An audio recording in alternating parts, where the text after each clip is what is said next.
Fala pessoal, tudo bem? Estamos aqui para o primeiro podcast do ano 2024. Um feliz 2024 para todos vocês. Acompanhe a gente aí que tem várias novidades.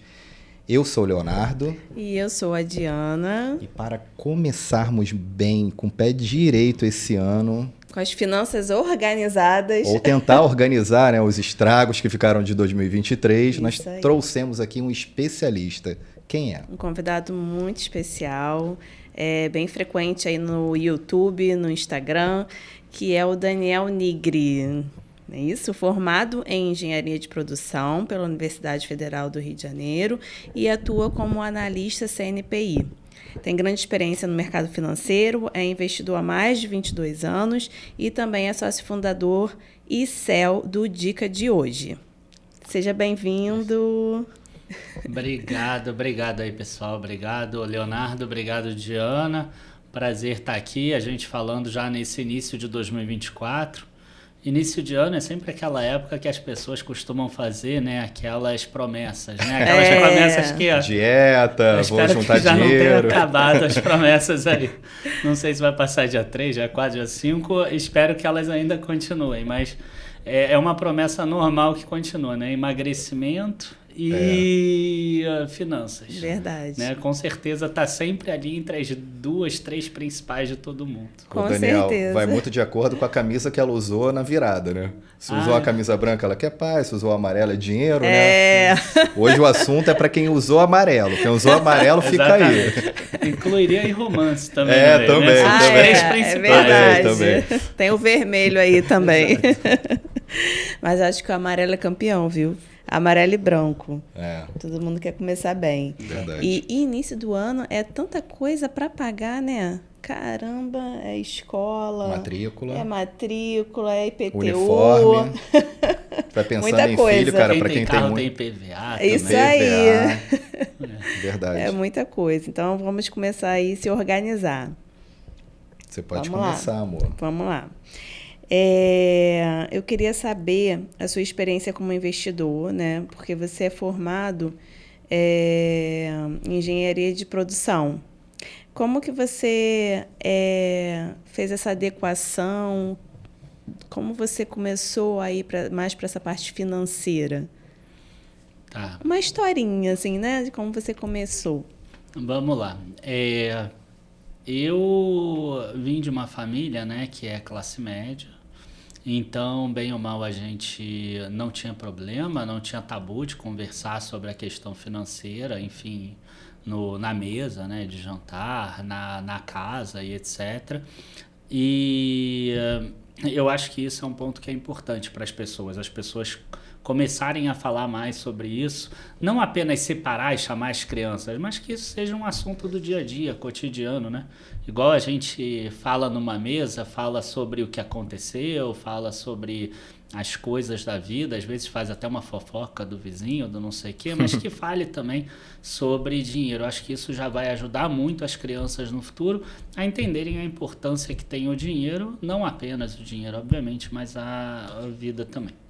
E eu, desde lá de trás, né, o Brasil, quando eu era pequeno, ele passou por todos aqueles planos econômicos, né? Então tinha plano Bresser, plano Cruzado, aí depois teve a questão lá do Collor, que travou as cadernetas de poupança, e tudo isso acontecendo, eu fui uma pessoa que criei uma coleção que eu gostava muito, que era uma coleção de moeda. Todo dia, praticamente toda semana, tinha uma moeda nova. Então eu fui criando aquela coleção de moedas, eu comecei a gostar de pegar aquelas moedas, notas e etc. Eu tenho até hoje boa parte dessas moedinhas lá de trás. Uhum. E dali veio o meu interesse em começar a investir também. E aí eu comecei naquela época, né? Obviamente, a única coisa que eu conhecia era a poupança. E aí eu pedia para o meu pai fazer um investimento de poupança. E eu tinha 8, 9 anos na época. E aí eu fui, depois de um tempo, eu descobri que a poupança ela tinha datas de aniversário igual é hoje em dia. Uhum. E aí o meu primeiro objetivo em termos de investimento era conseguir ter algum dinheiro todos os dias. Esse era o meu objetivo. Isso porque lá aí, com 9 anos. aí já devia ter uns 10, 11, mas enfim, porque isso tudo demorou um tempo. E... O seu pai trabalhava com... Não, ele é médico. Era médico, né? Ele já faleceu, infelizmente. Porque é uma visão muito avançada para uma criança, né? Não, o meu interesse ali era... assim, como eu via que todos os dias tinha um aniversário, eu queria ganhar dinheiro todos os dias. Então, eu sabia que alguma coisinha iria andar. Tipo, embaixo do colchão não vai render nada, né? Deixa eu colocar, deixa eu fazer algo que me dê... Exatamente. Uma coisa que o meu pai gostava muito de fazer, eu faço com os meus filhos, é dar semanada. A gente dá um valor por semana e aí os filhos eles têm que saber que o que eles vão gastar vai ter que sair dali. Então vai ter um momento, vai ter um dia que, tipo, se eles quiserem comer lanche na escola todo dia, o dinheiro não vai dar. Vai ter que economizar em algum momento. Vai ter. Você já dá um valor, já sabendo que se ele usar com frequência, vai faltar justamente para ele poder... Exatamente. Maneiro isso. É isso aí. E aí é interessante, porque hoje eu vejo em cada um dos meus filhos a dificuldade que cada um tem ou a facilidade que tem também, ou de juntar, ou a dificuldade. Qual é aquele calcanhar de Aquiles? E aí é interessante isso. Você tem quantos filhos, Daniel? 3. 3? 2 meninas já adolescentes e um menino aí de 8 anos. E aí eu, fui seguindo nisso. Então, naquele momento, eu tinha um valor que era pequeno, tanto que eu já tinha poupança na época que o Collor fechou lá as cadernetas de poupança, mas eu não fui pego. Quer dizer, eu estava abaixo daquele valor, né? Que hoje costumam falar que era alguma coisa em torno de R$500, etc. Então, quer dizer, eu imagino que naquela época eu tinha assim, R$5, R$10 por dia, naquela coisa. Mas eu tinha alguma coisa. E eu adorava ficar vendo aqueles extratos, aquilo render. Enfim, aí passa um corte e vamos para já 1999, que aí foi quando, isso aí já passou uns 9 anos mais ou menos. E aí foi quando eu mesmo abri a conta em um banco, eu já era maior de idade. Aí eu abri a conta no Banco do Brasil, que tinha aquelas contas universitárias. Nem sei se ainda é o mesmo nome, na época era BB Campus. Tem ainda a conta universitária. Era BB Campus o nome na época. Ah, sim. O nome da conta.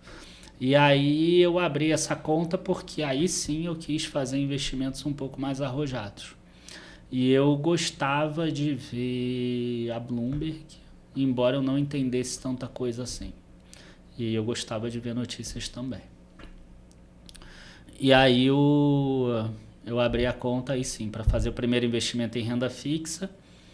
E logo depois eu achei que rendia pouco e aí eu comecei a botar o pezinho em ações. Tá? Mas eu não sei se vale a pena a gente ir falando da parte de ações. Eu acho que aqui o público é um pouco mais, mais assim, Tá começando, Tá começando, mais iniciante. Eu acho que não vale a pena querer encher os olhos porque é um mercado um pouco mais volátil e etc. É até o que eu trabalho mais, mas eu não acredito que as pessoas deveriam começar pelo mercado de ações. Eu acho que as pessoas não devem entrar no mercado de ações antes delas conseguirem domar a ganância delas. Então, assim, a pessoa que está na poupança vai para a renda fixa, já é um pulo, né? É um pulo. Porque ela já quebra um bloqueio que, se a gente for parar para analisar, tudo direciona para guardar em poupança. Pelo menos assim, quando eu lembro dos meus pais, que não tinham tanto conhecimento, dos meus avós, não, tem que guardar na poupança. Eu acho o tempo passa, o tempo voa. Bamerindos, o tempo passa, o tempo voa. Isso poupança fica na cabeça. Então, assim, eu acho que... hoje. Para os mais velhos, né? Então, assim, eu acho que a nossa mentalidade, não a sua, né? Você está fora disso, mas a mentalidade do brasileiro, na grande maioria, é poupança.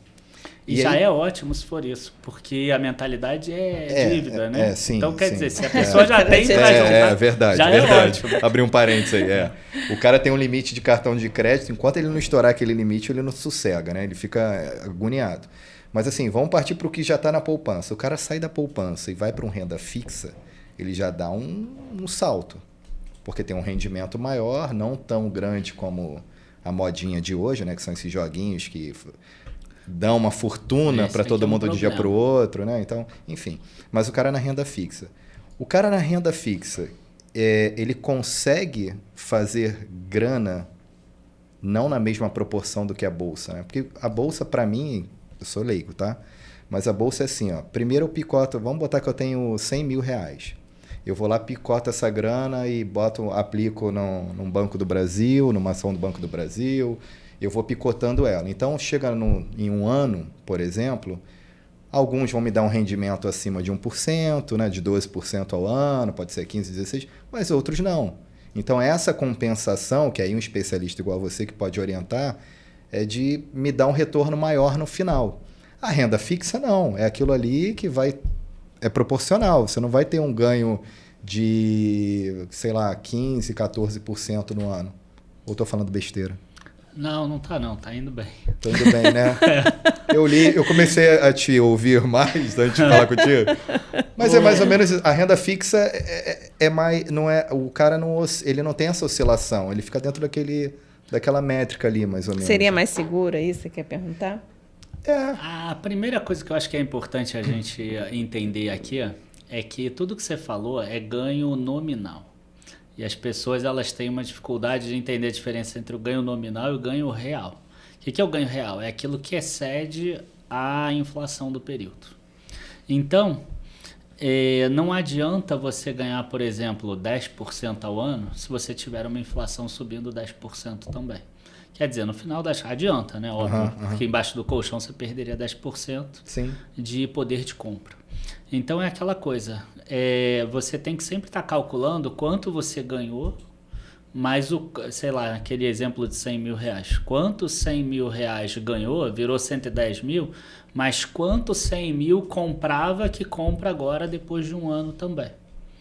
Então sim. Eu gosto de trabalhar com esse diferencial. Tá? Então esse diferencial é o que a gente chama de ganho real. Ou seja, o ganho acima da inflação. Sempre que você tiver esse ganho real positivo, quer dizer que juntar dinheiro está fazendo com que você no futuro tenha uma possibilidade de consumir mais. Sempre que você tiver esse ganho real negativo, você no futuro vai ter uma possibilidade de consumir menos do que esse número. Então é importante que os teus investimentos eles consigam trazer ganhos reais positivos.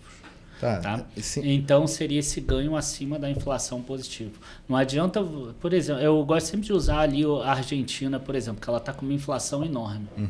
Então, talvez uma pessoa que tinha lá 1 milhão de pesos há 2 anos atrás, talvez fosse algum dinheiro. Só que 1 milhão de pesos hoje não vale nada.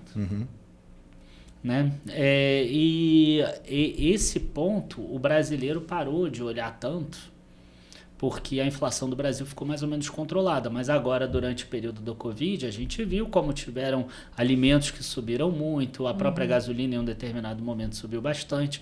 Então é importante que o teu investimento consiga te dar essa segurança em primeiro lugar para que consiga, né, pelo menos refletir a inflação, ou seja, você não perca dinheiro e, se possível, você ganhe dinheiro.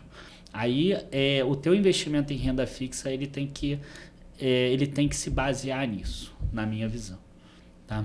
Então, a poupança ela vai te dar um retorno que hoje ele está dando 70% da Selic. Tá? A Selic é a taxa básica de juros que é determinada pelo Banco Central. São 8 reuniões anuais, 45 e 45 dias mais ou menos.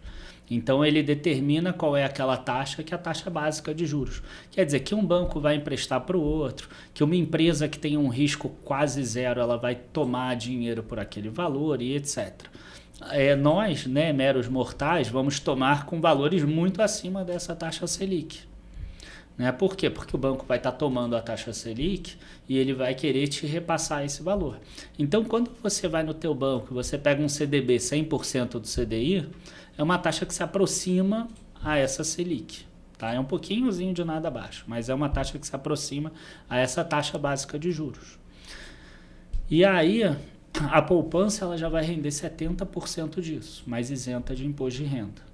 Na renda fixa, por exemplo, nesse exemplo do banco, CDB 100% do CDI, se você deixar 2 anos, você vai ser tributado em 15%.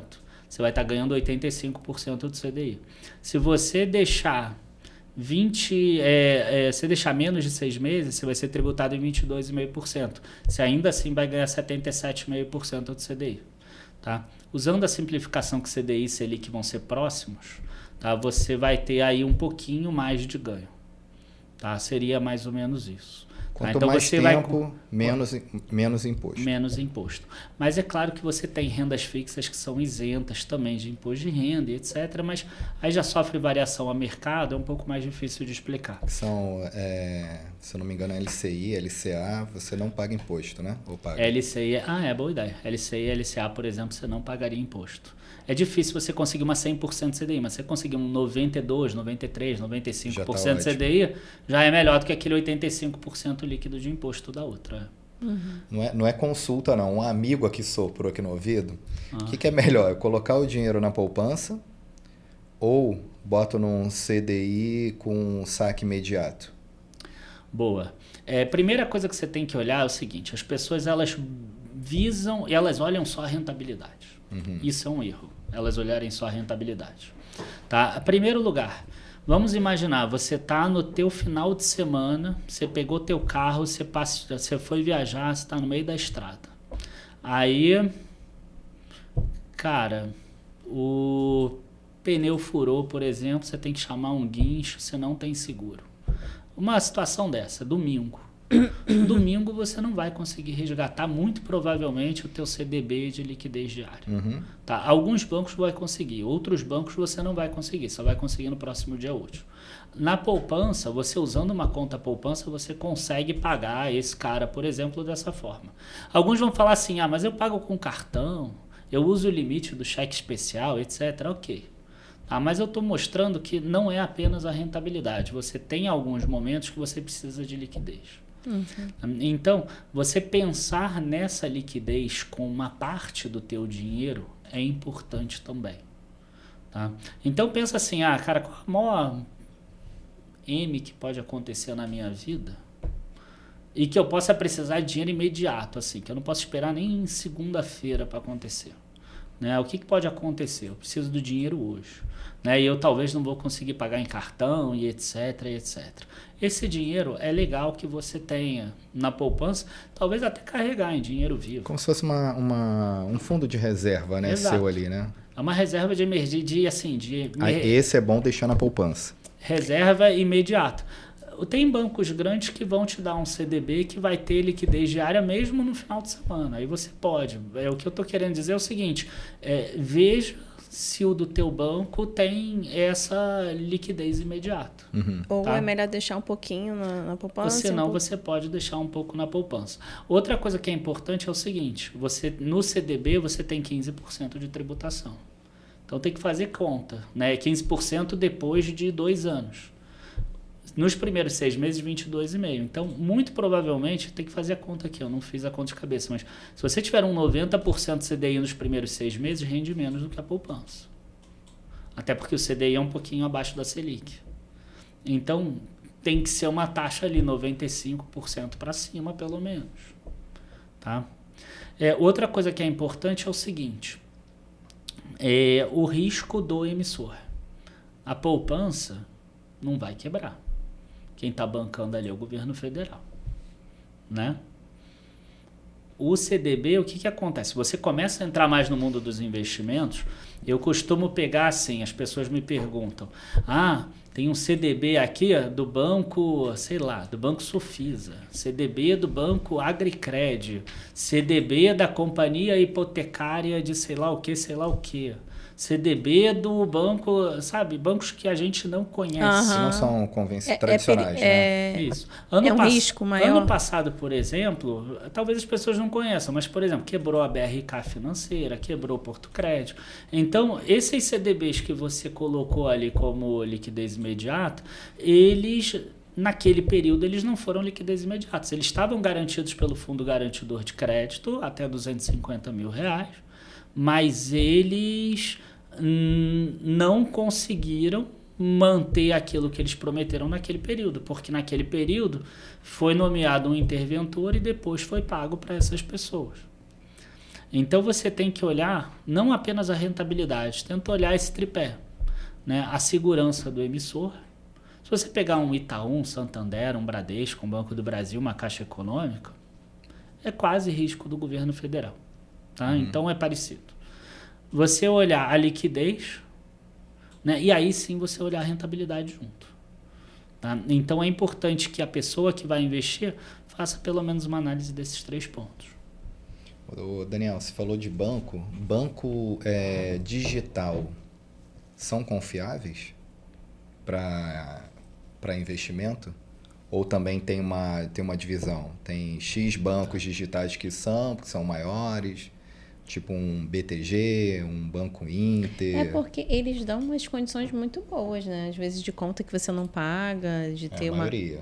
E de onde eles tiram o dinheiro para poder porque manter isso. Não tem custo de agência, né? Ele tem um custo operacional, mas não tem custo de agência, que é caro, né? Sim. Mas são confiáveis para você fazer? Investimento? Então. Saia justa que eu te coloquei, cara. Não, nem é tanto. É o seguinte, a primeira coisa, né? Eu sou analista CNPI, como você falou no início, então eu estou acostumado a analisar empresas. A primeira coisa que é importante da gente entender é que banco nenhum no mundo inteiro é confiável, porque senão ele não é lucrativo. Senão não seria banco. Não, senão ele não é lucrativo. Uma empresa, por exemplo, sei lá, se você vai comprar uma blusinha, essa blusinha que você está vestindo, você vai numa loja, o estoque da loja que você foi é blusa, né? É vestido, é saia, é calça e etc. No banco, o estoque que ele tem é dinheiro. Então, o que acontece? Ele precisa pegar dinheiro para fazer mais dinheiro. Então, o banco ele sempre trabalha alavancado. Tá? Eu não quero ficar técnico aqui, mas ele trabalha alavancado. Então, em 2008, na crise lá dos Estados Unidos, financeira, do subprime, a gente viu um banco que era muito bem visto pelas agências de rating, que era o Lehman Brothers, que em 3 meses ele faliu. Você pode pensar assim, é impossível isso acontecer no Brasil. Realmente, o Brasil é um dos melhores países em termos de segurança bancária, do mundo inteiro, melhor do que muitos dos desenvolvidos. Tá? Por quê? Porque o Brasil ele coloca alguns indicadores muito lá em cima, o que obriga os bancos a terem que pagar, terem que cobrar taxas de juros maiores. Isso, por outro lado, traz uma segurança maior para o sistema financeiro. Tá? Então, o Brasil é até um dos que tem menor chance de ter esse tipo de quebra. Tá? Só para o banco estar funcionando, já é difícil para ele quebrar. Né? Aí a gente vai poder falar de índice de Basileia e etc. Tá? Mas não vamos ficar técnicos aqui. Então, esse é o primeiro ponto. O banco ele é alavancado. Se todo mundo, todos os correntistas, mesmo do Itaú ou do Bradesco, que são bancos sólidos, ou do Santander, quiserem sacar no mesmo dia, não existe o dinheiro para ele sacar. Ele não tem patrimônio líquido suficiente para sacar tudo no mesmo dia.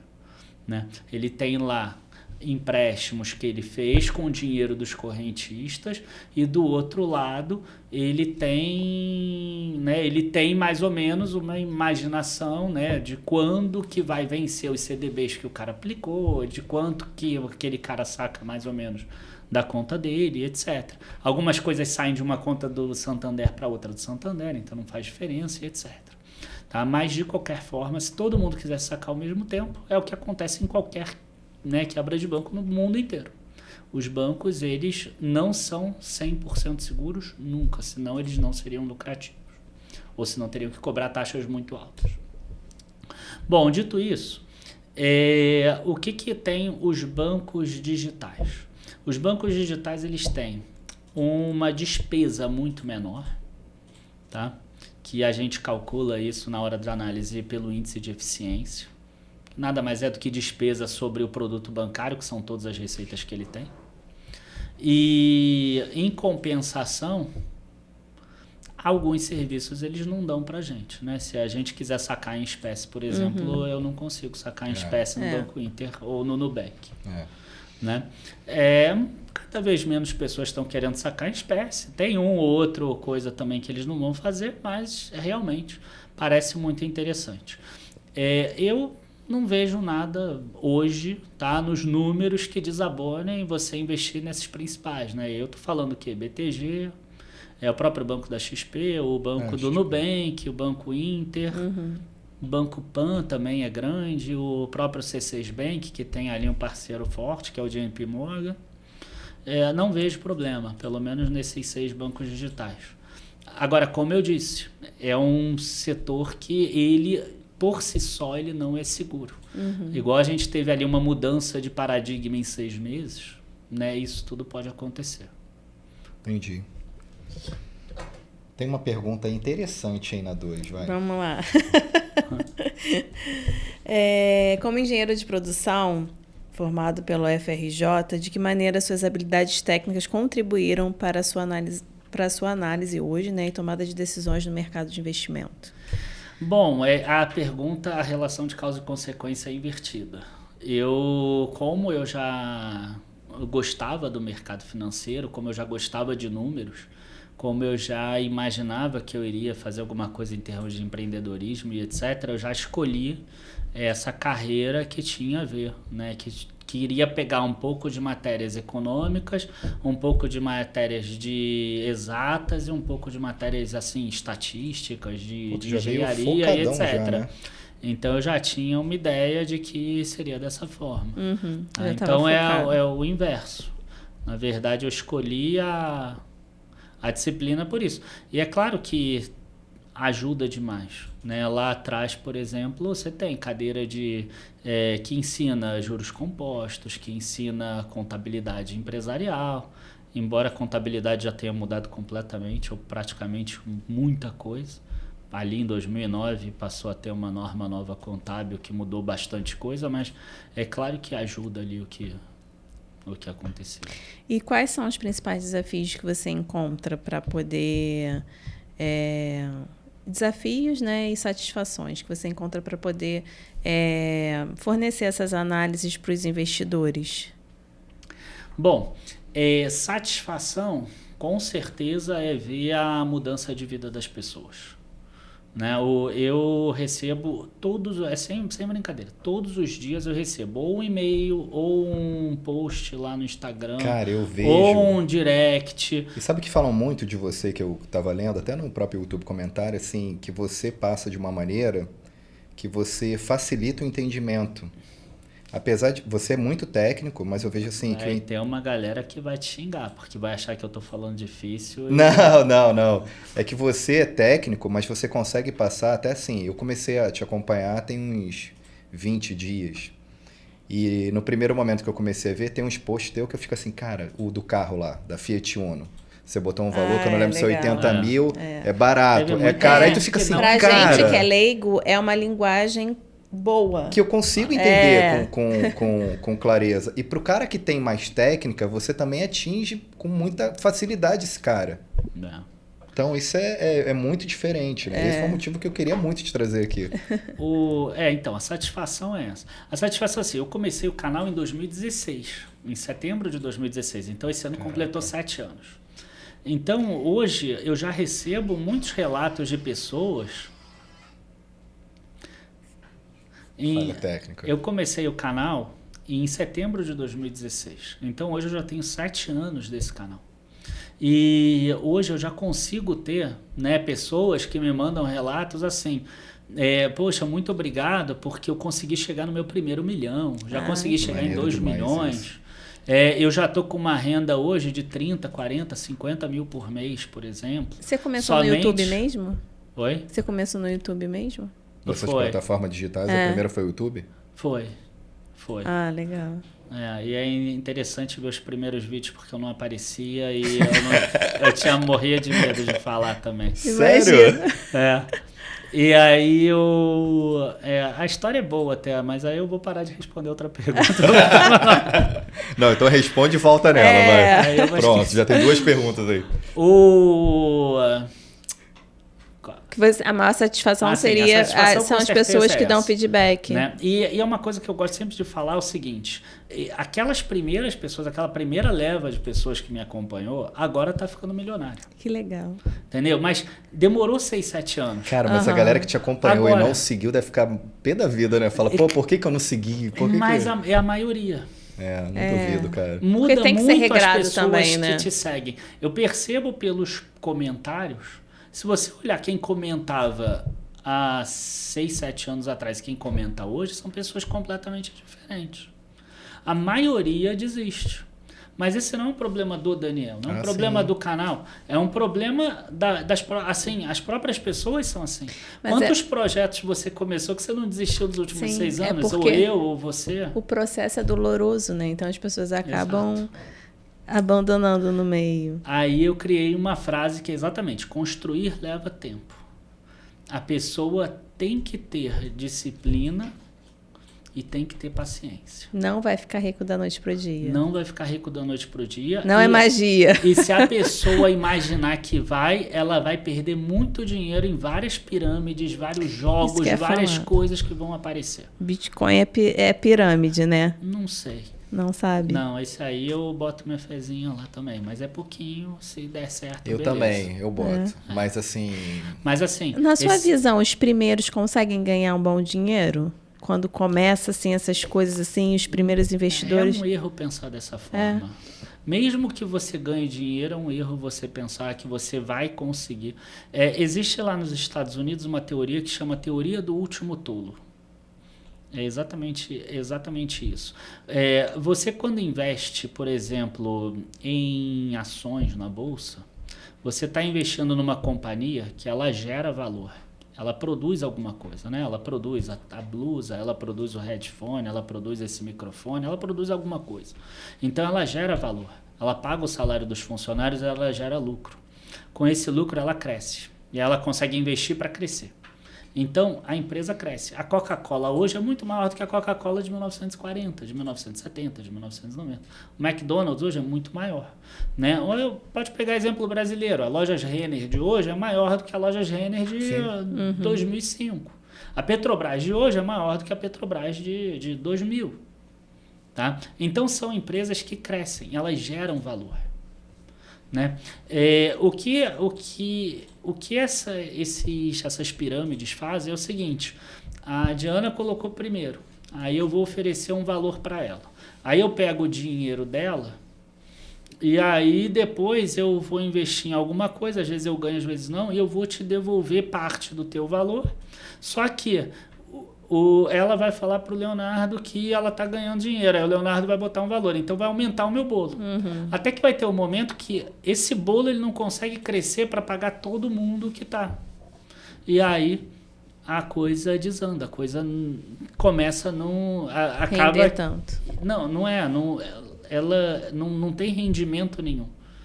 Entendeu? Aí depois do Leonardo vai entrar talvez outra pessoa, vai entrar outra, até que esse cara foi o último tolo. Essa é a teoria do último tolo.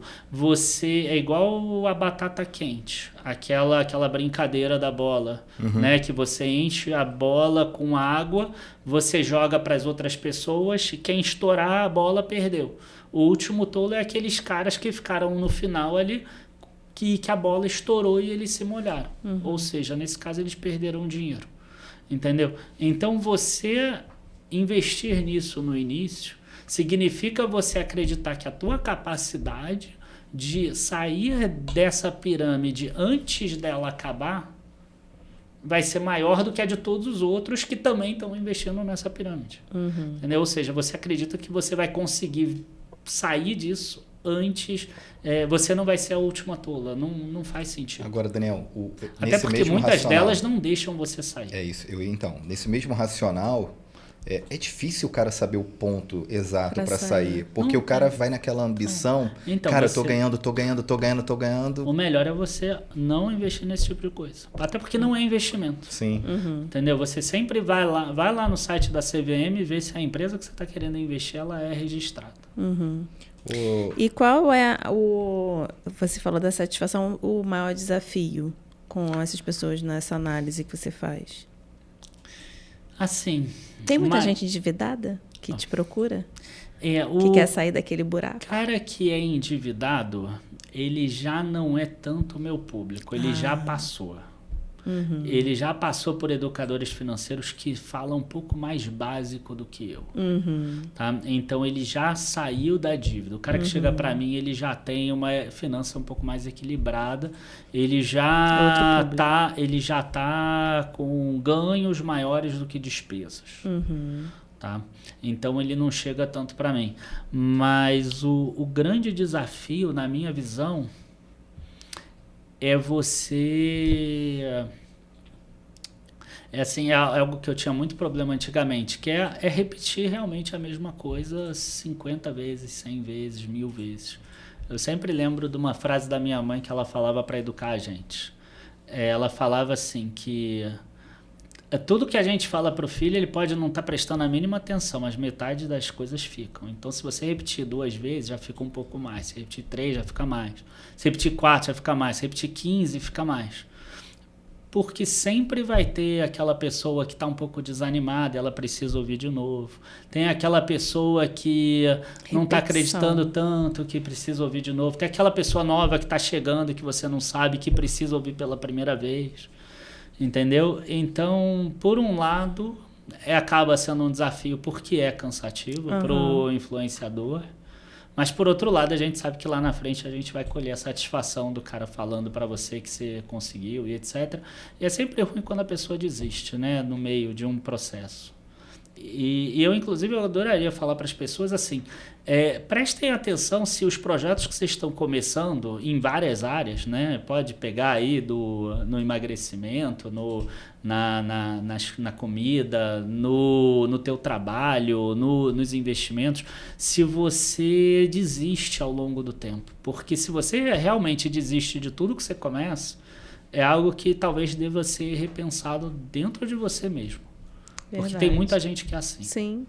Inicia numa empolgação, 2 semanas depois já não tem a mesma empolgação. Academia também. Tem um monte de gente que faz isso, né? Entra aí, tô empolgadão, aí faz 2 meses de academia e desiste. Quero emagrecer, aí 2 meses desiste. Aí entra num trabalho empolgadão, aí 3 meses depois, aquele chefe é um saco, não sei o quê. Então, quer dizer, o problema não é o investimento, né? Tudo da vida da pessoa, ela cansa em 2, 3 meses. Sim. Ô, Daniel, você tem ou já teve alguma referência de alguém assim que você falou, cara, eu vou seguir a linha dele? Não. Ou não? Você foi buscando o seu... Não. Não teve ninguém? Não. Eu prefiro não ter amarras. Eu gosto de falar dessa forma. Porque acaba sendo um grande problema. Você fala assim, eu quero ser igual fulano. Cara, você acaba, em dado momento, que isso tira a tua criatividade e você é obrigado a aceitar aquilo que aquela pessoa está falando. Até esqueci o verbo melhor para isso. Mas você acaba precisando daquilo. Então, eu prefiro ler todo mundo, eu prefiro aprender com todo mundo. E aquilo que faz sentido de uma pessoa, eu pego para mim. Aquilo que não faz sentido, eu não pego para mim e pronto. Você acaba tendo pequenas referências, mas para poder consolidar você de um formato... Agora, se falar assim, eu gosto muito do modelo do Peter Lynch, tá? Não concordo com tudo, mas gosto bastante do modelo dele. Tá? Acho que o resultado do Warren Buffett lá nos Estados Unidos é espetacular. Tá? Aqui no Brasil eu também tenho minhas referências. Tá? Aí é mais difícil falar, porque aí eu sempre esqueço alguém e aí o cara fica chateado. Mas tem minhas referências também. Mas assim, nenhum deles eu vou concordar 100%. Então eu prefiro não falar que eu sigo, porque senão eu me amarro a uma determinada pessoa. No futuro ele faz uma bobagem e etc. E acaba... vão associar você a ele. Vai associar, eu não gosto. Você tem uma filosofia central que, no caso, que vai guiar as suas recomendações no Dica de hoje? Uma coisa assim que isso aqui é a nossa chamada. Então, minha filosofia é o construir leva tempo. Você vai ganhar dinheiro de 3 formas. E grande parte disso vai vir de você. Você precisa ter aportes constantes, que é você colocar dinheiro mensalmente. A gente fala mensalmente, mas a gente sabe que hoje em dia tem, né, Uber, tem autônomo e etc, que consegue até botar com frequência menor dinheiro. Mas você precisa, pelo menos, todo mês você investir um dinheiro novo na bolsa ou nos seus investimentos, na renda fixa, etc. Você precisa, o que você receber de juros, de rendimento, você precisa reinvestir aqueles valores e você precisa escolher bons ativos que você vai investir. Né? Eu costumo sempre dizer, os 2 primeiros não depende de mim ou de qualquer outro influenciador, depende só da pessoa. Ela fazer juntar, ela precisa conseguir ganhar mais do que ela gasta. E ela precisa pegar aquilo que entra na conta dela e reinvestir. Né? Ela recebeu um dividendo, ela recebeu um juro lá da renda fixa, ela recebeu um rendimento de fundo imobiliário. Precisa reinvestir esse dinheiro. Esses dois só dependem da pessoa. O escolher os bons ativos é que eu posso ajudar. Tá? E você vai perceber que você vai ganhar dinheiro ao longo do tempo. Não adianta pegar janelas de 6 meses, de 12 meses. São janelas pequenas. Tá? Você tem que pegar janelas grandes. Construir leva tempo. É a filosofia. Tá? Então você vai ver que o teu patrimônio daqui a 5 anos vai ser o maior do que o de hoje. Da mesma forma como a Coca-Cola de hoje, é difícil você saber se é maior do que a Coca-Cola do ano passado, mas é notório que é maior do que a Coca-Cola de 2000. A Petrobras de hoje é difícil você dizer que ela é maior do que a do ano passado, mas ela é maior do que a de 2005, de 2010. Né? Então, quando você pega janelas maiores, você percebe que você caminhou. Só que, para isso, você vai precisar ter disciplina e paciência, porque o caminho é chato. Entendeu? Não é fácil. O caminho é um saco. Mas É verdade, é isso. Entendeu? Então, na hora... Hoje eu já tenho mais de 20 anos de mercado, né? Eu já comecei lá em 1999, aí sim, fazendo investimentos, etc. Então, 24, já podemos dizer 25 aí, porque já estamos em 2024. Mas 25 anos de mercado, eu já passei por períodos que a bolsa caiu 5 anos seguidos, né? 4 anos seguidos. Então, eu via que eu estava colocando meu dinheiro e o patrimônio não crescia. Colocava meu dinheiro e o patrimônio não crescia. Colocava meu dinheiro e o patrimônio não crescia. Eu já cheguei num ponto agora que eu já retiro o dinheiro da bolsa.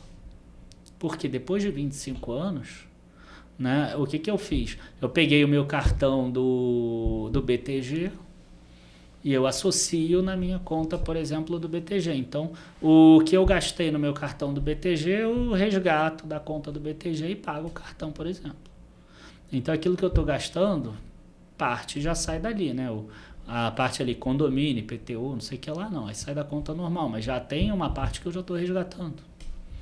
Mas isso tudo levou um tempo. Levou um período que... Teve períodos lá que a bolsa caiu 4 anos, 5 anos seguidos. E que aí, graças a Deus, eu tinha investimento também em renda fixa. Né? Isso não foi ao acaso, isso tudo é pensado. Então, isso tudo é escolher bons ativos. Essa pulverização é boa? Se for bem pensada, é. Tá? A gente, no Dica de hoje, né, que é a nossa casa de análise, a gente tem um produto que é exatamente para isso. Que seria a carteira plena. Que aí você tem investimentos em várias classes de ativos. Ações, renda fixa, investimentos no exterior, fundos imobiliários e até uma parcela de position trade. E aí a gente já fala direitinho assim, você vai botar tantos por cento em renda fixa, tantos por cento... mas o que em renda fixa? Nesse. E quais fundos imobiliários? Nesse. Tipo, a pessoa não precisa nem pensar, né? Você já dá um direcionamento para ela. E mesmo assim é difícil. É mesmo? Porque é um caminho chato, é um caminho moroso. Vão ter ativos que vão cair. Porque não é uma coisa exata, né? É uma coisa que você vai lá, mas pode ser que vai e pode ser que não. Não é mais ou menos assim? Assim, Existem as margens de erro, né? Então, todo, ele sobe. Mas com certeza, tipo, você tem uma carteira de ações de 10 ações. Não que eu esteja falando que isso é o certo, tá? Se você comprar e esquecer, muito provavelmente, umas 2 ou 3 daqui a 20 anos vão ter performado mal. Mas se você pegar o todo, ela vai performar bem. Vai performar melhor do que a média. Você falou aí de fundo imobiliário. Eu, como leiga, não entendo tão bem assim do assunto. Às vezes a gente conversa, né? E eu falo que, de repente, para você chegar a 1 milhão, é mais fácil... Eu falo não, né? Eu acho. Fazer esses investimentos imobiliários, comprar, reformar, vender, comprar. Seria um caminho, eu sei que tudo é um processo e tudo é muito individualizado, né? É até difícil, de repente, você me dar essa resposta. Mas seria um caminho mais rápido de você chegar a 1 milhão? Esses investimentos imobiliários, assim, de venda, compra, venda? Assim, é importante que você entenda que existem 2 conceitos aí. Tem a renda ativa e a renda passiva. Se você está falando de você própria comprar o terreno, construir,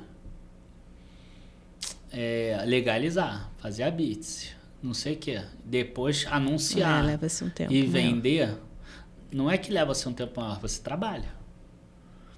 Você precisa ganhar mais dinheiro do que no mercado. Porque no mercado, a gente está falando de você investir e você ir lá cuidar da tua vida, né? Da tua profissão. Então, quando você investe, eu não falo para você investir para você ficar olhando uma tela o dia todo. Eu falo para você investir, você ir lá cuidar da tua profissão. Isso é uma renda passiva. Na hora que entrar lá um rendimento de fundo imobiliário, é porque já teve um gestor lá que ele já comprou um imóvel, ele alugou, ele está recebendo o aluguel, está tirando lá a taxa de administração dele e está repassando isso para você. Você, no fundo, não precisou fazer nada. Sim. Na hora que você tem que fazer tudo isso, e que você corre o risco de não dar certo, de não ter sido legalizado bem, de ter um problema qualquer na prefeitura, ou demorar mais para vender e você precisar ficar pagando IPTU por mais tempo, isso é uma renda ativa. É uma renda do teu trabalho, vai tomar teu tempo. Você vai ficar... Você vai ficar, enfim, como se tivesse outro trabalho, etc. É um outro trabalho. E esse trabalho que você falou tem que render mais do que o que eu indico, porque é uma renda ativa, não é uma renda só passiva. Tá? Então você vai colocar um capital antes, esse capital ele renderia X no banco, e isso é a renda passiva. Você precisa ter algo que exceda esse valor do banco para valer a pena isso que você falou, que seria a renda ativa. Deixa eu te fazer uma pergunta, assim... O fundo imobiliário, o gestor, ele vai fazer esse trabalho para você e ele vai te repassar isso. E aí é a mesma coisa. Você vai ganhar dinheiro se você fizer aporte, reinvestir, são sempre aqueles 3 pilares. E escolher bons ativos. Tem fundos imobiliários bons e fundos imobiliários ruins. Né? Tem jogadores bons e jogadores ruins. Tem médicos bons, médicos ruins. Tem empresas boas e empresas ruins. Tem podcasts bons e podcasts ruins. Tem tudo bom e tudo ruim. Tem analistas bons e analistas ruins. Tá? Em tudo na vida. Deixa eu te fazer uma pergunta consulta. Você tem 300 mil reais hoje. E aí o cara tá naquela dúvida assim, cara, eu preciso... O cara ou compra um apartamento, vamos supor que aqui exista, né? Um apartamento de 300 mil reais que a gente sabe não existe. Mas vamos calcular. Tem 300 mil. Ou ele compra um apartamento... E aí, ou ele vai morar, ou ele bota para alugar, que sabe que é uma taxa bem menor do que poupança, né? Se eu não me engano, a taxa de locação é 0,5 mês, alguma coisa assim. Ou ele aplica essa grana. O que no final das contas é mais rentável?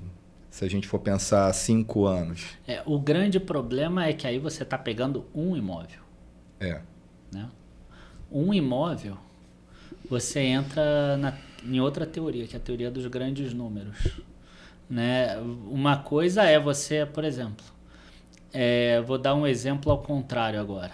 Vamos imaginar, ninguém tem dúvida, por exemplo, que seguro de carro é lucrativo. Né? Se não há Porto Seguro, não ganharia tanto dinheiro, etc. Agora, se você pegar e você assegurar o carro de um amigo teu, só um carro, receber o mesmo valor da Porto Seguro, vai ser lucrativo para você? Não sei. Se o teu amigo não bater, vai ser... Eu já pensei no se roubarem o carro do cara, eu vou ter que pagar o carro. É você que vai ter que pagar. Sim. Então, é a mesma coisa. Aí, no caso, você está comprando um imóvel. Um imóvel... Cara, imagina, o cara que comprou esse imóvel em Balneário Camboriú há 10 anos atrás, e eu tô pegando Balneário Camboriú porque hoje é o metro quadrado mais caro do Brasil, e na época não era. Esse cara vai falar assim, cara, comprar um imóvel é muito melhor do que investir na bolsa, óbvio. O cara tá lá em Balneário Camboriú, que foi o lugar que mais subiu. Agora, o cara que tá aqui no Rio de Janeiro, que investiu, por exemplo, lá na Barra da Tijuca em 2014, que estava com Copa e estava com Olimpíada, com preço nas alturas, esse cara vai dizer que a pior coisa do mundo é você fazer investimento imobiliário. Então, o investimento imobiliário, ele vai partir, tá? Se você fizer apenas um investimento, que é esse caso, ele vai depender muito de localização, e uma boa dose de sorte. Porque é isso que vai acontecer. O mercado muda, né? Porque o mercado muda, é isso. Né? O cara vai falar assim, agora o mercado agro tá bombando, vou investir lá em Goiás. Cara, os preços dos imóveis em Goiás já subiram. Não sei se nos próximos 10 anos vai subir. Vai continuar crescendo. E agora, o cara pode falar assim, o Rio de Janeiro já está estagnado há um tempão, tirando Zona Sul que subiu, mas o resto, o centro da cidade está estagnado o preço, há 10 anos que não sobe lá. Vou aproveitar agora e vou investir lá, porque, cara, não vai ficar 20 anos parado o preço. Não sei, você não sabe. Entendeu? É claro que eu não sou especialista em imóveis. Essa é a magia também, né? Porque é tudo muito relativo, mas você vai né? pegar todo o teu dinheiro e vai investir em apenas uma coisa. Então, isso aí é agoniante. De você ter o dinheiro ali só naquilo. Cara, e o dinheiro tá solto, né? Só. Ou você vai se dar super bem, ou você vai se dar super mal. Mas a Esse probabilidade é o maior é de dar mal, né? Porque tá numa coisa só. Você não divide os potinhos ali do... Por outro lado, se você olhar os caras mais ricos do mundo, eles são investidores e empresários de uma empresa só. E esse ponto eu sempre gosto de falar. Tipo, por exemplo, é o dono da Tesla, é o dono da Louis Vuitton. Um tempo atrás era o dono da Zara, é o dono do Google, o dono da Amazon. Né? Você tem lá o Warren Buffett, que é um investidor que investe em 50 empresas, ok. Mas é em 10, em 9. Então, assim, eu particularmente acho que a maioria das pessoas que me seguem, elas não têm aquela megalomania de ser igual o Pink o Cérebro, né? Eu vou conquistar o mundo. Né? Eles não querem. O que eles querem? Eles querem ter uma vida boa, uma vida confortável. Se botar assim, se perguntar para os meus seguidores, se você arriscaria o futuro da tua família em um investimento? Eu acredito que mais de 90% vai responder que não. Ou deveriam, né? Já que te seguem, ou deveriam, né? Mas assim, ok, pode ter um cara que fale assim, não, se esse investimento pode render muito, ok, talvez vai ter um cara lá de 20 anos, de 22, 23, ainda não tem família, está começando, talvez esse cara para ele vai fazer sentido, eu arrisco o futuro, que com 30 e pouco eu ainda posso recomeçar. Mas o empresário normalmente, ele passa por essas situações, e ele não percebe isso. Né? O cara, ele começa a tomar uma dívida porque tem que continuar o negócio dele, e aí continua, e aí ele tá vendo o concorrente dele crescer, e aí ele precisa crescer para aquela região também. Então acaba que o empresário, ele toma esse risco, ele tem mais essa visão. E eu vejo que a maioria dos caras que me seguem, eles não têm essa visão. Então, se você é um cara... Né, o que eu costumo dizer, se você é uma pessoa que você quer tentar ser uma das mais ricas do Brasil, mais bilionárias e etc., você vai precisar concentrar muito, né? Você vai precisar talvez fazer esse investimento lá que o Leonardo falou, né? De você realmente investir, tomar o risco e poder dar muito errado, ou poder dar muito certo. Agora, se você... como a grande maioria das pessoas, que no final das contas você quer ter uma boa vida, que quer, enfim, crescer, consumir mais do que você consome hoje, poder fazer viagens, poder morar num lugar melhor, enfim, ter um carro e etc., você deveria diversificar. Tá? Então, hoje a minha resposta é mais voltada para isso. Eu não falo que é só bom para mim, né? Eu tento pensar no escopo das pessoas. No total, né? O caminho, então, para o primeiro milhão seria esse? O caminho para o primeiro milhão, na minha visão, você aporte, reinvestimento e escolha de bons ativos. Eu tenho uma playlist gratuita no YouTube, que eu sempre digo que não é recomendação, porque eu não mudo nenhum ativo já há 4 anos. Ela começou em novembro de 2016, 2 meses depois do canal. Comecei ali com uma carteira fictícia de R$100 mil, que ela recebe aporte de R$2 mil todos os meses. Nesse último mês, ela bateu R$600 mil.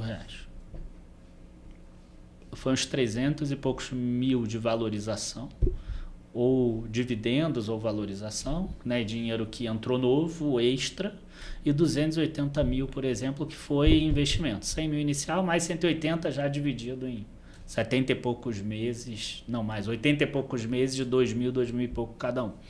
Então, essa carteira vai chegar em 1 milhão.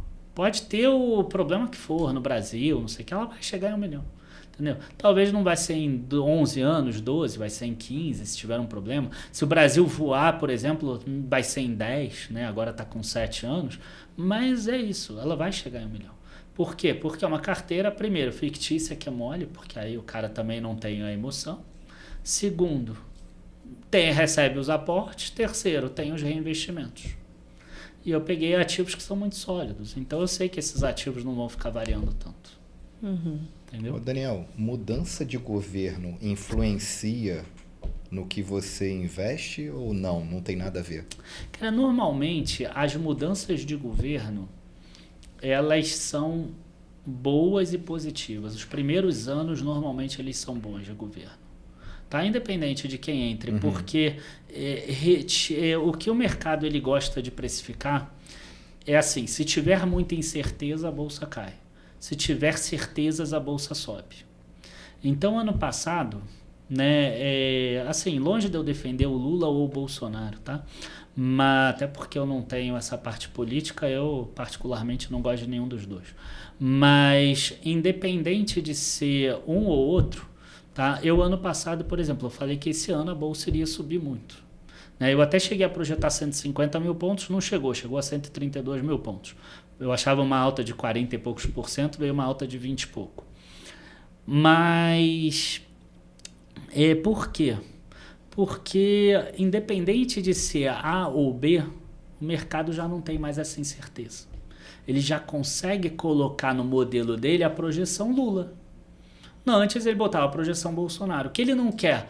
Cara, será que é a projeção Lula ou a projeção Bolsonaro? Essa incerteza que ele não gosta. Porque se for um, aí é uma coisa. Se for outra, é outra coisa. Na hora que é eleito, você já tira essa incerteza. Né? Por que a Bolsa subiu agora nesse último mês? Porque acabou essa incerteza de reforma tributária. Foi votada. Agora eu não preciso mais me preocupar. Será que vai passar? Será que não vai passar? E etc. Então a Bolsa, eu já aprendi em 25 anos que ela é muito mais um reflexo da quantidade de incertezas que tem no Brasil e no mundo do que do governo em si. E ela consegue se adaptar rápido? Se adapta. O governo, cara, na boa, todos são ruins. Todos são ruins. Por quê? O que é um governo ruim? Um governo ruim é aquele governo que é muito pesado. Ou seja, que ele precisa consumir muito recurso para custear o Estado. Se você parar para olhar, provavelmente desde o Getúlio Vargas, todos eles aumentaram o custo do Estado. Alguns aumentaram mais, outros aumentaram menos, mas todos eles aumentaram. Então, todos eles acabam sendo ruins. E não é só no Brasil, não, é no mundo todo. É geral. Entendeu? Ao longo desses anos todos aí de carreira, teve alguma lição assim mais valiosa que seria legal você compartilhar, alguma coisa assim? Teve uma o quê? Uma lição, alguma coisa que você aprendeu que é primordial para você compartilhar com a gente em relação a esses investimentos? Bom, para não repetir... Eu vejo que as pessoas têm muito medo, né, de investir. Vou investir, não sei como é que é, não sei se é por falta de conhecimento também, né? Com certeza. Eu acho que é importante a pessoa ter medo. Não. Tá? Eu acho muito importante a pessoa ter medo. Eu percebo que aquelas pessoas que têm medo, que são minhas seguidoras, elas ficam por mais tempo. Quer ver? É a mesma coisa a gente gosta muito de usar a analogia do mar. Né? Cara, quem tende a ficar mais tempo no mar? O cara que sai correndo varado e vai pro mar e depois ele fica... Nunca entrou no mar. Ele pega, vai, sai correndo. O mar! Aí pega, sai correndo. Aí descobre, água é gelada. Tá onda. O que eu faço? Tá fundo, não sei o quê. Ou aquele cara que bota um pezinho. Vai devagar. Aí tenta, aí vai, bota mais um pouco. Aí molha o pulso, molha não sei o quê. Ele vai se adaptando àquilo. Aí se adaptou à temperatura do mar. Aí entra um pouco mais, aí se adapta à onda, se adapta à profundidade. Esse cara, ele tende a ficar na bolsa de valores, ele tende a investir com muito mais propriedade. É por isso até que eu costumo ver mulheres com resultado melhor do que homens. Não é raro a gente ver assim, São mais cautelosas, né? Não é raro, às vezes, assim, tem um marido, ele toma conta da conta dele e da mulher. Aí ele fala assim, a minha conta eu quero ser bem agressivo. Eu vou comprar essa, eu vou ficar trocando quando muda, não sei o que lá. A da mulher, ele dá menos atenção. Ele fala assim, cara, é da minha mulher, não vou tomar risco. Vou botar essa e outra empresa que são mais tranquilas, são mais conservadoras, né? Vou colocar aquelas ações mais tranquilas e não vou olhar tanto. Normalmente, essa carteira que ele coloca para a esposa rende mais do que a dele que ele bota para ele. Uhum. Porque aí vem a lição. Menos é mais na bolsa. Legal. Entendeu? Você normalmente movimentar mais vai fazer você perder dinheiro. Normalmente você mudar de ideia muitas vezes vai fazer você perder dinheiro.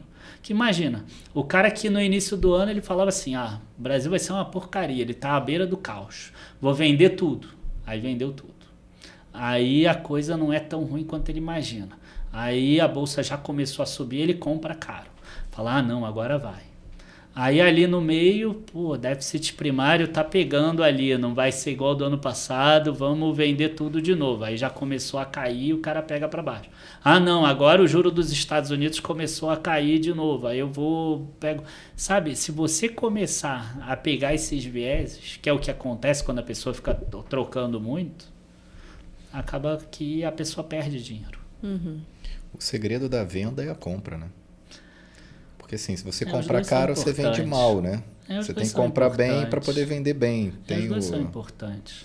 E eu tenho algumas questões com relação a essa frase, porque isso funciona muito bem para imóveis. Por quê? Porque imóvel, você pega uma grande soma de dinheiro e você coloca de uma vez só. Então, realmente, é muito importante. Se você hoje pegar...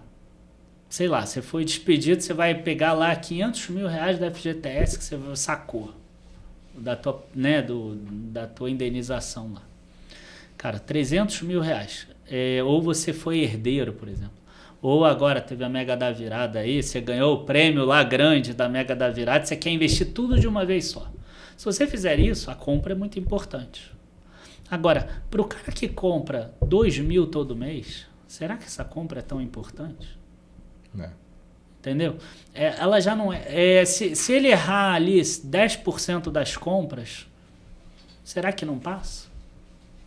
Entendeu? Então, não é tão relevante assim, não, para a maioria das pessoas. Por quê? Porque a maioria das pessoas, elas fazem exatamente isso. Elas vão pegar um pouquinho e vão investir a cada mês.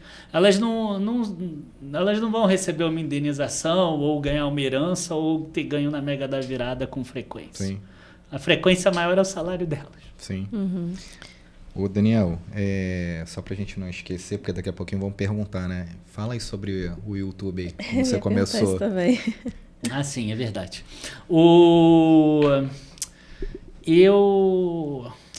Rapidinho. Você apaga os primeiros vídeos? Não, tu deixa lá, né? Tá lá. Tá lá, não tem saco. Porque a gente também, a gente também segue a mesma linha. Não, vamos deixar pra gente ver no futuro. Não. E tá bem esquisito, nossa. Todo mundo pensa nisso. Eu acho ótimo. Eu também. Agora, assim, eu sou uma pessoa que eu tenho a parte do investimento, mas eu trabalhei no comércio aqui e eu tive lojas, né, por muito tempo junto com a família. Então, o meu trabalho mesmo, de 2000 até 2015, início de 2016, eu era comerciante, né? E o tempo que eu dedicava aos investimentos era um hobby, que às vezes até tomava mais tempo do que o comerciante. Mas era aquilo, eu gostava muito e eu criei ali uma carteira de investimento dessa forma. E foi muito bom, porque naquele momento eu conseguia, né, não olhar tanto, eu conseguia deixar um pouco de lado o mercado em si, aquela coisa das telas, e a minha atenção estava focada para o comércio, que era bom, o que eu peço para as pessoas fazerem, né? Aí quando chegou ali, final de 2015, né, tava uma draga lá, Dilma e etc, e eu já tinha uma carteira de investimento boa, que gerava uma renda legal, eu falei assim, cara, eu vou tirar um ano sabático. Conversei com meu irmão, ele pegou minha parte, E aí, pronto. Até acordei uma opção para retornar e etc. no futuro, se eu quisesse. Mas aí eu levei a família toda, a gente foi para Teresópolis. A gente morou lá de 2016 a 2019. As crianças estudaram escola lá, e eu acordava, tinha um lago na frente, aí tinha verde, tudo maravilhoso, eu não tinha horário para acordar, não tinha nada para fazer, é isso. Teresópolis é maravilhoso. E aí eu ficava em alguns fóruns de internet, de mercado, comecei a acompanhar mais até, né, porque agora eu não tinha mais a outra obrigação. Fazia o meu treininho, quando dava 10 horas da manhã eu já tinha acabado tudo que eu tinha que fazer no dia. E aí, né, quando chegou ali julho, agosto, mais ou menos, eu comecei a perceber que o meu conhecimento era muito maior do que tinha gente muito boa, mas do que a maioria das pessoas que estavam nos grupos de WhatsApp, né, que eu estava lá nos fóruns, etc., que as pessoas seguiam, as pessoas viam aquelas postagens, etc. Naquela época eu usava muito Gui Invest também, etc. Que até hoje em dia já nem está mais funcionando dessa forma. Aí eu falei assim, cara, será que vale a pena? Não, aí eu tive uma vez que eu levei minha filha numa casa de uma amiguinha dela, e tinha um primo, sério, da menina que tinha uns 12 anos. As minhas filhas ainda eram mais novas, né? Elas tinham 7, 8 anos naquela época, e o menorzinho tinha 1. Então, tinha um primo lá de 12 anos, 13 anos, eu comecei a trocar uma ideia com ele. Ele começou a me mostrar, porque você pode monetizar no YouTube. Olha só, o vídeo do não sei o quê. Esse cara já tem, sei lá, 1 milhão de seguidores, esse aqui não sei o que lá. Aí, o pior é que eu nem lembro o nome desse primo, mas, cara, eu adorei conversar com ele. Aquilo ali abriu minha cabeça. A mente. A criança abriu a mente. 12 anos, né? Tinha uns mas 11, hoje em dia 12 tá tudo anos. assim. Hoje é pior Eles ainda. sabem tudo, né? Falei, pô, cara, ainda dá pra ganhar dinheiro. Dá pra ganhar mais. É a coisa que eu já tava fazendo, já tava escrevendo, né? Aí eu comprei uma webcam, que eu descobri depois que era uma webcam péssima. Mas eu não aparecia também. Te entendo. E aí eu descobri um programa que gravava tela, que pra mim aquilo era maravilhoso. Aí eu abri 2 canais. Um canal de investimento e um canal de joguinho de internet. Dinheiro na internet? Aí o canal de joguinho na internet teve 5 vídeos e eu fui pro espaço. Que era um saco. Foi um Até canal, porque dá foi um canal trabalho, teste, né? cara. Foi um canal teste. Não, mas os 2 eram ao mesmo tempo. Eu até torcia pra eu ganhar dinheiro jogando joguinho, que é legal também. Maravilha, né? Dinheiro fácil, né? E tinha uma outra ideia também, que seria um canal do Flamengo. Mas eu falei assim, cara, canal do Flamengo já tem um monte e eu não vou conseguir monetizar isso. Ainda bem, né? Porque hoje em dia eu ia estar fazendo propaganda de aposta esportiva. Porque hoje todos eles são assim. Verdade. Aí eu resolvi fazer isso, né? E estava tranquilo lá, o dinheiro dos investimentos era suficiente para eu custear a minha vida. Pelo menos em 2016 lá em Teresópolis, que era mais barato. E aí eu comecei o canal. E aí um canal, né, coloquei nos grupos que eu tava de WhatsApp, não sei o quê. E aí, para minha surpresa, assim, em um mês eu já tinha 1.000 inscritos. Eu achei aquele estranho, falei, pô, 1.000 inscritos. E aí chegou no final do primeiro mês, eu tinha ali $7 para ganhar do YouTube, mas eu não podia sacar, né? Porque eles só sacavam a partir de $100, nem sei se isso mudou. Aí eu fui continuando, a coisa foi crescendo, aí eu comecei a aparecer e etc. Mas essa história é interessante, porque eu parei, né? Falei que agora eu queria descansar. E aí veio um trabalho novo. Acaba que acontece também, isso. né, cara? Porque a gente tem que ter aquele compromisso de gravar, de não sei o quê. Tem que ver o assunto, você vai abordar. Assim, eu sou muito preocupado com as pessoas, então me suga muito mais do que o comércio. O comércio eu tinha um monte de tempo livre. E como foi pra você? Você gostou de se ver? A primeira vez? Eu não me ouço. Não? Eu fiquei um tempo também sem ver. Eu não me ouço. Eu tenho você raiva. grava e joga lá e acabou. Você não escuta. As minhas filhas, elas sabem, se querem me irritar, é só ela botar um vídeo meu. E eu também não gosto de me ouvir muito, assim. Aí elas querem me irritar, elas pegam e botam um vídeo meu e aumentam o som. Pô, quem tá falando isso? Você não assiste nenhum? Nenhum. Nenhum? Nenhum. Sério, Daniel? Nenhum, cara. Caramba! E parece que quando a gente assiste, a gente quer consertar alguma coisa também. Você tem isso? Fica assim, pô... Poderia ter falado aqui, não. Não sei, eu não vejo. Não sabe porque você não... É verdade. Mas eu lá atrás, eu já cheguei. Uma época que aí, né, eu gravava o vídeo e botava direto. Aí depois eu comecei a aparecer. Aí depois teve um período que eu quis editar. Aí quando eu tinha que editar, eu tinha que ficar me ouvindo. Era um insuportável. Aham. E agora e já aí, era. não, agora eu já botei uma pessoa para editar para mim, eu não preciso ouvir. Ah, legal. Não, aí hoje já é mais, né? Já tem aqueles E é um caminho sem volta. volta. É o caminho sem volta agora. Porque a quantidade de seguidores que você tem lá, se você sair, eles vão te cobrar, não tem como. Ontem a gente tava brincando. Não se aposenta nunca mais. Ele gosta de número. Nós temos de inscritos no canal. Quantos por cento dele? 1%. 1%. A gente bateu esse ano. Em falar nisso, a gente bateu o quê? 350 mil seguidores, acho que um pouco mais. E como é que fala? A Anbima, que é um órgão regulador, né, dessa parte toda de investimentos, ela faz um levantamento anual que ela mede os influenciadores digitais. E a Dica de Hoje Research, que é a nossa casa de análise, né, que o canal é da Dica de Hoje Research, @Dica de Hoje 7, ela ficou em primeiro lugar, mesmo com outros nomes também muito conhecidos. Pô, que maneiro. Né, em casas de análise. Dos canais grandes, né, que tem acima de 150 mil seguidores, a gente foi o terceiro que mais cresceu. Legal, parabéns. E tudo isso, né, um dos nossos analistas, que é o Rafael Zatar, foi o primeiro também, em termos de analista dos que... São quantos no mais Dica de hoje? Analista a gente tem 8 hoje em dia, mas a equipe toda vai mais de 30 pessoas. Maneiro. Tem uma estrutura maneira hoje, né? Tem o marketing, tem, enfim, edição, tem revisão de texto, revisão de relatório, diagramação e etc. Né?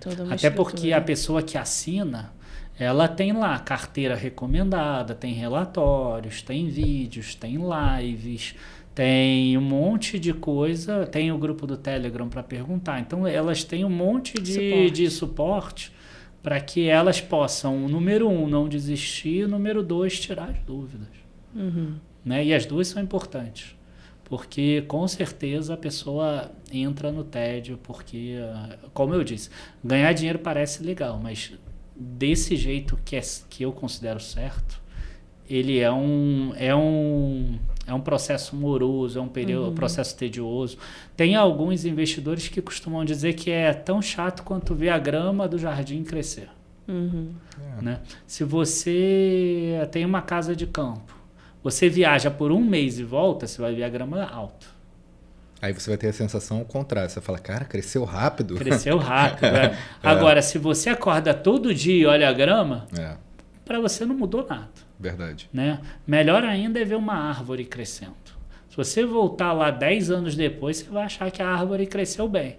Agora, cada dia que passa, você não vê diferença nenhuma. Né? Isso aí.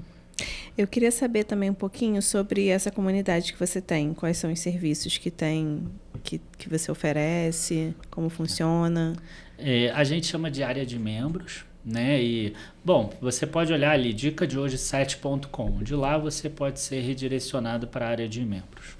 A área de membros, ela tem 2 tipos de serviços. Um serviço que é cursos, para as pessoas que querem aprender a investir. Aí tem curso da parte de opções, tem a mentoria, que é para o cara que quer ficar especializado. A gente já formou vários analistas também, ou pessoas para o próprio, né, para ele próprio ser um investidor melhor.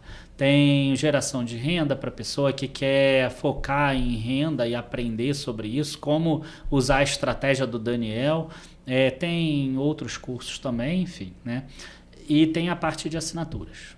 A parte de assinaturas é que eu trabalho mais, que é aquela parte que aí sim os analistas vão analisar o mercado todo e vão selecionar de acordo com aquele produto aquelas melhores ações para você investir. E Isso já é posso... personalizado, então? Não, é individualizado? não Ou é um grupo? É um grupo. É um grupo. É, isso. É porque personalizado entra em consultoria. Aí que é um uma serviço. outra categoria dentro da CVM que aí uma casa de análise não pode fornecer. Tá. Entendeu? Teria que ser uma outra empresa de consultoria e para não ter conflito de interesse, porque é um mercado complicado, é um mercado muito regulado, os sócios deveriam ser outros, etc. Entendeu? Tem algumas questões aí. Questão burocrática. E aí a pessoa, dentro disso, ela vai receber ali, ela vai receber a carteira dizendo, você compra essa ação, essa ação, essa ação, essa ação, tantos por cento disso, tantos por cento disso, tantos por cento. Essas carteiras começaram lá atrás, com X reais, cada uma com um valor, e aí tem cada uma delas lá, o aporte também mensal. Então é tudo mastigado, né? Tudo mastigado, para a pessoa fazer. Agora, algumas pessoas vão falar assim, cara, tem carteira que começou lá em 2017, 2018, 2019, aí hoje ela já tem 300 mil, eu não tenho 300 mil para investir, não tem problema. Imagina que você está começando com 30 mil, é só pegar tudo e dividir por 10. Entendeu? Se ali está dizendo que você tem que ter 300 ações da ação A, você vai comprar 30 ações da ação A e assim por diante. Você vai destinar o percentual, né? Do valor que você está colocando. É isso, entendeu? Eu não tenho 30 mil, tenho 3 mil, tá bom, cara. Se é 300, você vai comprar 3. Entendeu? Aí é só fazer esse cálculo, é fácil.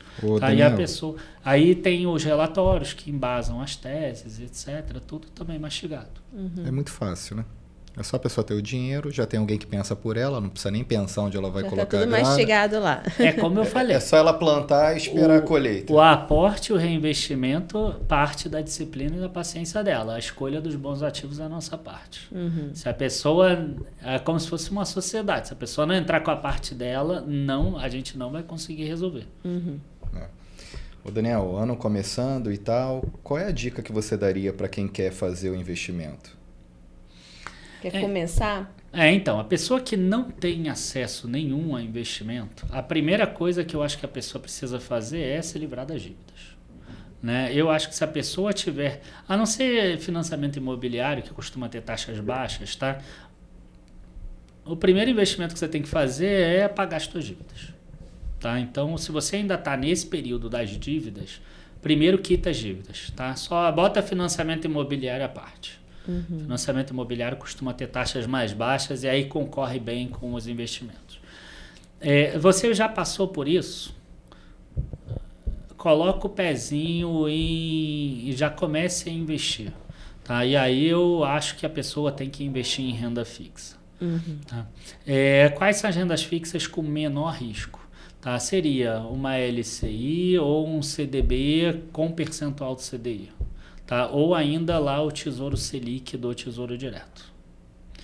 Essa pessoa, passando por esse período inicial, que aí esses investimentos vão servir como aquela reserva de emergência que a gente falou, porque tem uma liquidez mais imediata, aí sim você passa a colocar um pezinho na renda fixa já de prazo mais longo, ou seja, um IPCA+, já é interessante.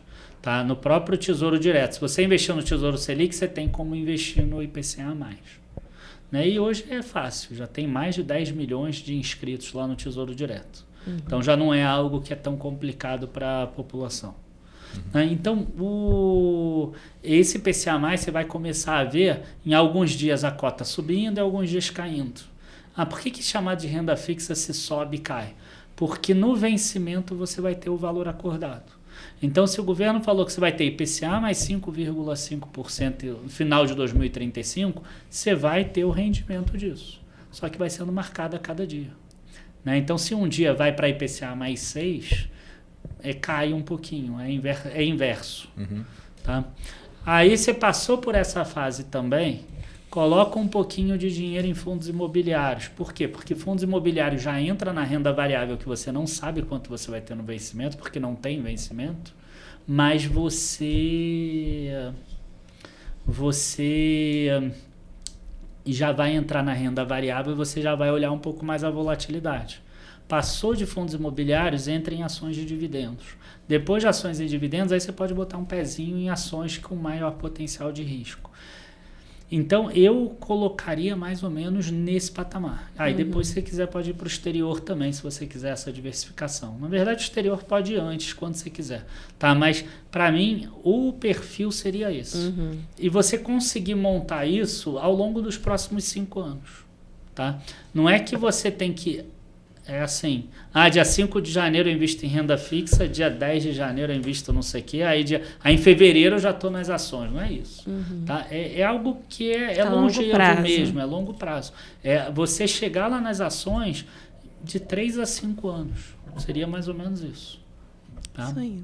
Pô, você poderia resumir e falar assim, pessoal, quer uma dica? Entra no Dica de hoje, pronto, tá tudo resolvido, tudo alinhado. Eu ia falar isso agora. Não precisa queimar a cabeça para nada. Também, mas a melhor dica, antes de entrar no Dica de hoje entenda que não existe ganho rápido, não existe dinheiro sendo criado. Não é milagre. Tá? Não é milagre. As coisas levam tempo.